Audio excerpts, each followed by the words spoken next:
Srisailam dam త్రివర్ణ కాంతులతో కలకల్లాడుతోంది. Project 7 గేట్లు ఎత్తి నీటిని విడుదల చేస్తుండటంతో కృష్ణమ్మ పరవళ్లు తొక్కుతోంది.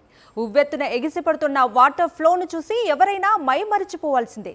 త్రివర్ణ కాంతులతో జిగేలమంటున్న డ్యాంను చూడటానికి పర్యాటకుల సందడి పెరుగుతోంది.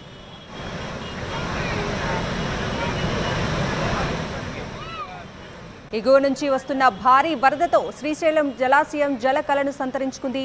నీటి మట్టం పూర్తి స్థాయికి చేరుకుని నిండు కుండలా మారింది. ప్రస్తుతం 4,03,000 క్యూసెక్కుల వరద ప్రాజెక్టులోకి వస్తుండగా 7 గేట్లు 10 అడుగుల మేర ఎత్తి 2,51,000 క్యూసెక్కుల నీటిని దిగువకు నాగార్జున సాగర్కు వదులుతున్నారు.